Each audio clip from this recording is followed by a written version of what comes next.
Pierre van Dam, ik zeg, de ouderwetse gezelligheid blijft bij jou gewoon in stand, hè? Ja, ik vind het wel leuk. Ik heb een single uit wie dan echt weer het, wat ik vind, het ouderwetse gevoel. Het Hazes, het Koos Alberts gevoel. En dat is jammer, dat hoor je niet zoveel. Ja, voor mij goed natuurlijk. En ik merk wel dat de mensen dat heel erg waarderen. En daar doe je het uiteindelijk voor. Ja, je zegt het Koos Alberts gevoel, maar daar zit je natuurlijk wel heel dicht bij het vuur.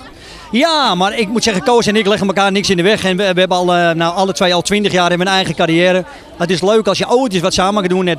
Dat hoop je natuurlijk eens. Maar tot nu toe ga je alle twee je eigen weg en dat gaat goed. En het bijt elkaar niet gelukkig. Koos is toch een fenomeen. Ondanks dat hij de laatste jaren minder is gaan doen, maar dit doet hij bewust. En dan is het toch leuk als je daar ooit een duet mee kan doen. Ik wou het ook graag met Hazes alleen. Ja, die is er dan niet meer. Maar dat zijn toch de voorbeelden van dit Nederlandstalige muziek. Pierre, het heeft best wel een tijd geduurd voor deze single uit is gekomen. Hoe ben je er tot stand gekomen?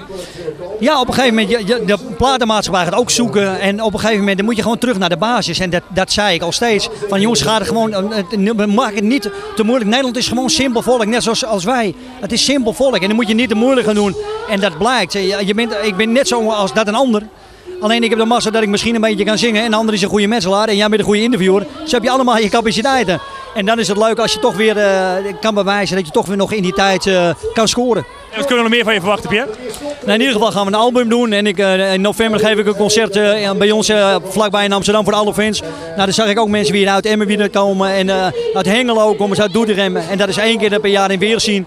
Ja, en dat is top. En ze kunnen kijken op mijn site pierrevandam.com en daar staat alles op. Dus ik hoop iedereen te zien. Dat lijkt me leuk.